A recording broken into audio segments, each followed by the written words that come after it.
नमस्कार, आप देख रहे हैं इनसाइडर लाइव और मैं हूं आपके साथ पूजा। मुजफ्फरपुर के मुख्य न्यायिक दंडाधिकारी की अदालत में VIP supremo Mukesh Sahni, VIP के नेता संतोष निषाद और राजद नेता तेजस्वी यादव पर आपराधिक मुकदमा दर्ज हुआ है। वादी अधिवक्ता सुधीर कुमार ओझा ने आपराधिक मुकदमा दर्ज कराते हुए मुकेश सहनी पर उनकी पार्टी भारत सार्थक पार्टी का चुनाव चिन्ह नाव छाप का गलत दुरुपयोग करने और छाप को वापस करने के लिए प्रलोभन देने का आरोप लगाया है। साथ ही मुकेश सहनी की पार्टी के रजिस्ट्रेशन को रद्द करने की भी मांग की है। अब 27 अप्रैल को इस मामले में सुनवाई की जाएगी। तो पूरा मामला क्या है और किस मामले को लेकर? देखिए, आज मुजफ्फरपुर के माननीय मुख्य न्यायिक अधिकारी मुजफ्फर की अदालत में हमने मुकेश सहनी, जो विकासशील इंसान पार्टी यानी वीआईपी के नेता हैं, संतोष सहनी के साथ साथ बिहार के प्रतिपक्ष के नेता तेजस्वी यादव के विरुद्ध एक आपराधिक मुकदमा दर्ज कराया है। दर्ज मुकदमे में हमने आरोप लगाया है कि इन सभी लोगों के साजिशन षड्यंत्र के तहत जालसाजी फर्जीवाड़ा करके जो नाव छाप चुनाव भारत निर्वाचन आयोग के द्वारा हमारे पार्टी को, दल को, भारतीय सार्थक पार्टी को मिला है, उसका दुरुपयोग हो रहा है।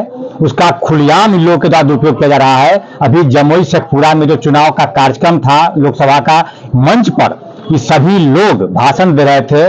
उस क्रम में मंच के पीछे जो बैनर लगा था उसमें नाव छाप का लगा करके लोग खुलेआम दुरुपयोग कर रहे थे। उतना ही नहीं, झंडा में नाव छाप का लगा करके जुलूस निकाला जा रहा था।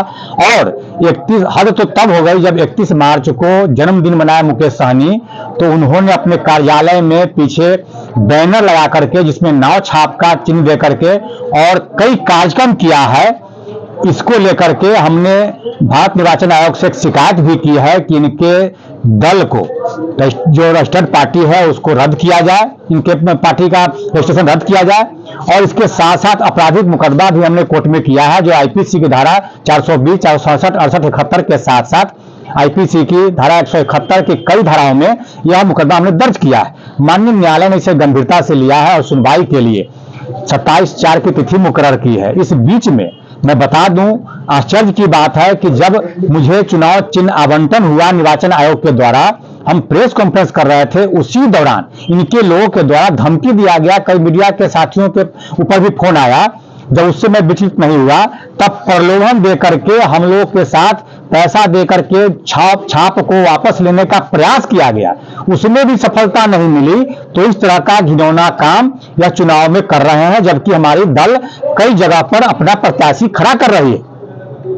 आगे इसमें चुनाव आयोग में भी आवेदन आप लोगों ने डाला है? हमने चुनाव आयोग को आवेदन दिया है, उसमें शिकायत किया है कि जिस तरह से कार्य कर रहे हैं, इनके रजिस्ट्रेशन को अविलंब रद्द किया जाए। दरअसल मुजफ्फरपुर के चर्चित अधिवक्ता सुधीर कुमार ओझा ने एक राजनीतिक पार्टी बनाई है जिसका नाम है भारत सार्थक पार्टी यानी कि बीएसपी। सुधीर कुमार ओझा का दावा है कि चुनाव आयोग ने उनकी पार्टी को नाव छाप चुनाव चिन्ह के रूप में आवंटित किया है। अधिवक्ता का आरोप है कि जमुई लोकसभा क्षेत्र के शेखपुरा में तेजस्वी यादव और मुकेश सहनी ने जो सभा की, उससे मंच में ऊपर नाव चुनाव चिन्ह लगा हुआ था। इसके लिए अधिवक्ता सुधीर कुमार ओझा ने बताया है कि हाल में चुनाव आयोग द्वारा भारतीय सार्थक पार्टी ने आवंटित चुनाव चिन्ह नाव छाप दिया गया था, जिसके बाद से इसको छोड़ने को लेकर और वापस करने के लिए वीआईपी पार्टी के द्वारा लगातार ही दबाव बनाया जा रहा था। उन्होंने कहा कि कई जिले के चुनावी रैली में मुकेश सहनी और अन्य के द्वारा उनके चिन्ह का इस्तेमाल किया जा रहा है। अपने जन्मदिन के अवसर पर भी मुकेश सहनी ने सुधीर ओझा के चुनाव चिन्ह का दुरुपयोग किया था। ऐसी तमाम खबरों और जानकारियों के लिए देखते रहें इनसाइडर लाइव।